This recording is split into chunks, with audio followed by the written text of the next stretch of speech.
माँ, मैंने उस आदमी की बीवी को मार दिया है, मतलब कहानी में ऐसा लिखा हुआ है। और जानती हो, जो उसकी बीवी है ना, वो मरने के बाद एक बुरी आत्मा बन जाती है। क्या बेटा, इस तरह की डरावनी कहानी क्यों लाता है? तू जानता है ना, हम जो सोचते हैं और जो लिखते हैं, हमारा दिमाग पूरे दिन वैसे ही काम करता है। माँ, इसमें परेशान होने वाली कोई बात नहीं है। मैं राइटर हूँ, मेरा तो कहानियाँ लिखने का ही काम है। कुछ दिन ऐसे ही बीत जाते हैं। एक रात प्रभात अपने ऑफिस से लौटने में देरी हो जाती है। रात के लगभग 12:30 बज गए थे। प्रभात जैसे ही अपने घर पहुंचता है, उसने देखा कि उसकी पत्नी दुर्गा डाइनिंग टेबल पर उसका इंतज़ार कर रही है। आ गए आप? मैं कब से आपका इंतज़ार कर रही थी। देखी ना, खाना भी ठंडा हो गया है। अरे दुर्गा, मुझे भूख नहीं है। अरे दुर्गा, आज तुमने अपने इतने लंबे लंबे बालों को खोलकर क्यों रखा है? तुम हमेशा अपने बालों को बांध कर रखती हो। वो क्या है ना प्रभात, जब इंसान अपनी ज़िंदगी से मुक्त हो जाता है तो उसे दूसरे सारे बंधन खोल देने चाहिए। इसीलिए मैंने अपने बालों को बांधा नहीं, खोल दिए हैं। तुम किस तरह की बात कर रही हो? तुम ठीक तो हो ना? हाँ, मैं बिल्कुल ठीक हूँ प्रभात। चलो खाना खा लो। वो क्या है ना दुर्गा, मुझे भूख नहीं है। ऑफिस में मैंने कुछ खा लिया था। कोई बात नहीं, मैं तुम्हारे लिए एप्पल काट देती हूँ। एप्पल खा लेना। दुर्गा, नहीं, मुझे नहीं खाना, मेरा मन नहीं कर रहा। तभी अचानक से दुर्गा अपने हाथ में एक बड़ा सा चाकू लेकर प्रभात पर हमला कर देती है। प्रभात अपनी जान बचाने की कोशिश करता है। आज मैं तुम्हें जिंदा नहीं छोड़ूंगी, मैं तुम्हें अपने साथ लेकर जाऊंगी अपनी दुनिया में। ये क्या बोल रही हो? तुम्हारा दिमाग खराब हो गया है? आखिर हो कौन तुम? दुर्गा अपनी गर्दन को टेढ़ी करते हुए बोली, मैं दुर्गा हूँ, तुम्हारी पत्नी। ध्यान से देखो मेरी आंखों में। प्रभात बुरी तरह से डर जाता है और घबराहट में वो चाकू अपनी पत्नी के पेट में मार देता है। उसकी पत्नी की वहीं के वहीं मौत हो जाती है और उसकी चीख सुनकर उर्मिला दौड़ती हुई आती है। प्रभात, तूने ये क्या कर दिया? तूने अपनी ही पत्नी को मार दिया अपने हाथों से। अरे वो तो तेरी कहानी की एक्टिंग कर रही थी। उसने मुझसे कहा था, वो तो तेरे साथ मजाक कर रही थी, इसका मतलब। लेकिन माँ, जो मैंने कहानी लिखी थी उसमें भी ऐसी हुआ था। उसने अपनी पत्नी के साथ मजाक किया, उसने अपनी पत्नी के पेट में चाकू मार दिया। मेरी कहानी सच कैसे हो सकती है? माँ, मुझे बहुत डर लग रहा है। अब ये सोच के दुर्गा की लाश का क्या करना है?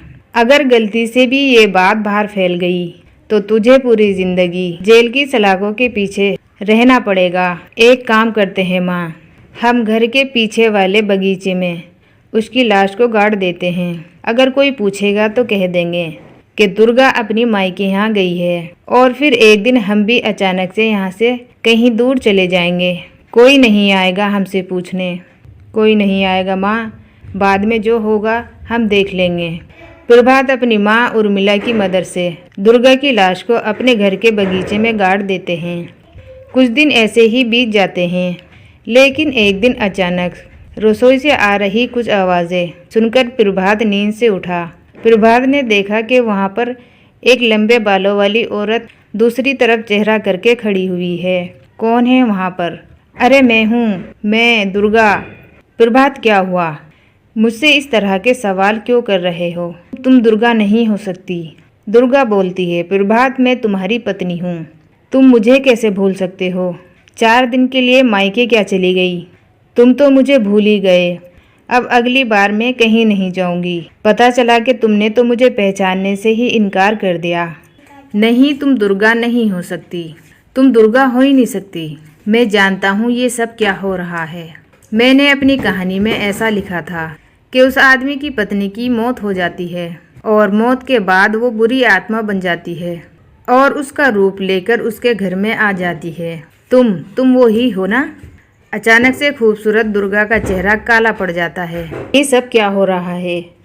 मैंने अपनी कहानी में लिखा था कि उस आदमी की बीवी मौत के बाद एक बुरी आत्मा बन जाती है। तुम वो ही हो ना? और अचानक से उस खूबसूरत दुर्गा का चेहरा काला पड़ जाता है।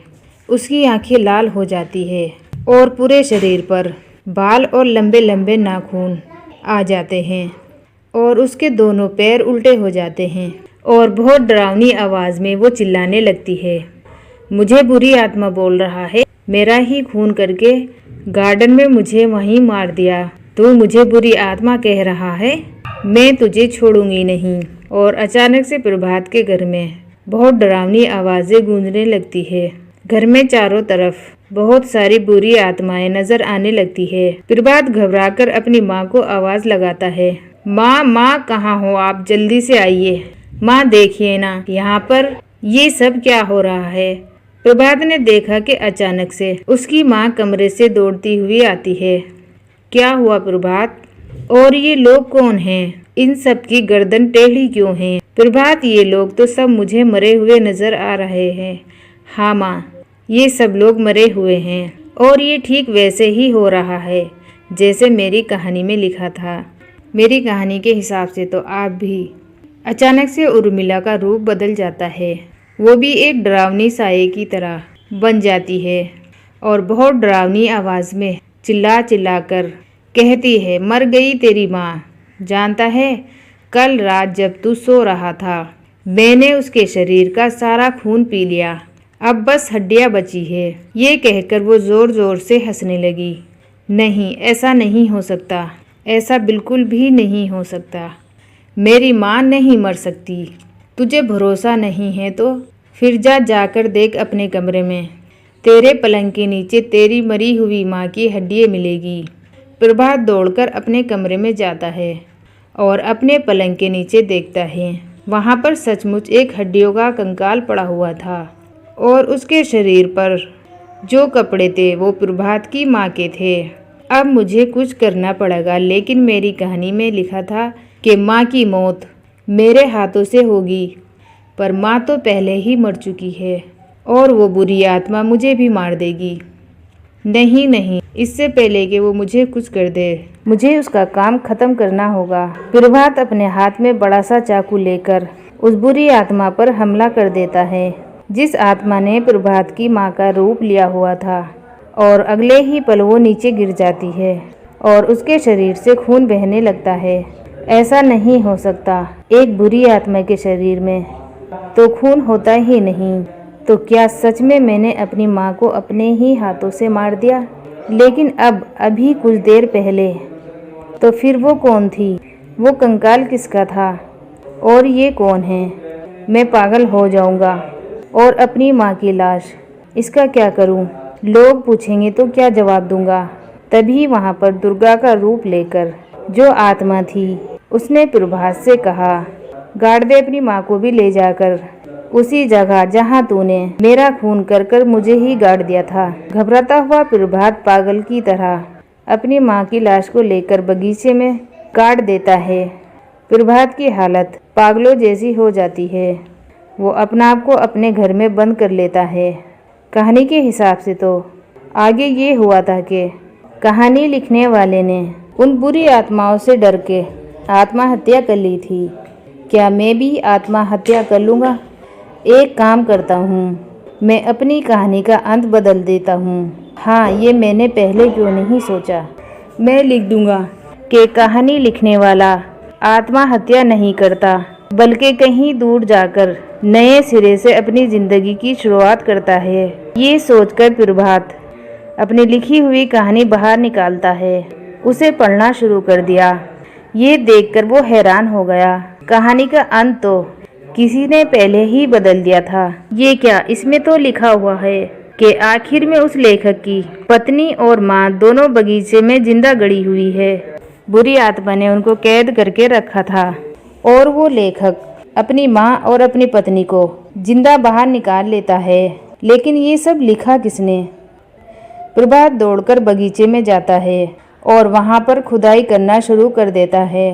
प्रभात देखता है कि वहाँ पर लकड़ी के 2 बक्से और उनके अंदर से आवाज़ आ रही है, प्रभात प्रभात बचा लो मुझे, अगर थोड़ी देर और हो गई तो वो मुझे मार डालेगी। बेटा, मैं इस बक्से के अंदर बंधी हुई हूँ, प्लीज़ मुझे बचा ले, वो बुरी आत्मा किसी भी वक्त मुझे मार डालेगी। प्रभात उन दोनों को बाहर निकाल लेता है, लेकिन तभी वहाँ पर अचानक से एक बहुत डरावनी और खौफनाक दिखने वाली औरत आ जाती है। तुझे क्या लगा था इतनी आसानी से अपनी पत्नी और अपनी माँ को बचा लेगा? बस 5 मिनट और उसके बाद अमावस्या का चांद आसमान में आने वाला है। लेकिन तूने इन दोनों को बाहर निकाल लिया। अब तुझे भी मरना होगा। नहीं, मैं जानता हूँ मैं नहीं मरूंगा। और अब आगे क्या करना है ये भी मुझे पता है। तभी उसकी पत्नी कहती है, प्रभात, ये बहुत खतरनाक है, हमें ये आत्मा मार डालेगी। प्रभात, चलो यहाँ से। नहीं दुर्गा, अब मुझे अच्छी तरह से पता चल चुका है कि इस बुरी आत्मा से हम कैसे पीछा छुड़वा सकते हैं। और इतना कहकर अपने हाथ में पकड़ी हुई सिंदूर की थैली उस बुरी आत्मा के ऊपर उछाल देता है। कुछ ही देर में वो ज़मीन पर गिर जाती है और ज़मीन पर गिर के राख में तब्दील हो जाती है। ये सब क्या हो रहा था बेटा? नहीं माँ, मुझे पहले भी ऐसा ही लगता था, लेकिन बाद में पता चला कि बरसों पहले हमारे इस बगीचे में किसी को जिंदा गाड़ दिया था और बस उसी औरत की आत्मा हमें परेशान कर रही थी। उसी औरत ने मेरे शब्दों में जान डालकर उस कहानी को जिंदा कर दिया था। मुझे माफ़ कर दो प्रभात। तुम्हारी कहानी के अंत में जो बदलाव किया था वो मैंने किया था। नहीं दुर्गा, तुमने सही किया। अगर तुम ऐसा नहीं करती तो मैं तुम लोगों को नहीं बचा पाता। आशा करती हूँ दोस्तों कि आपको मेरी ये स्टोरी पसंद आई होगी। अगर ये स्टोरी पसंद आई हो तो मेरे चैनल को सब्सक्राइब और लाइक ज़रूर करना।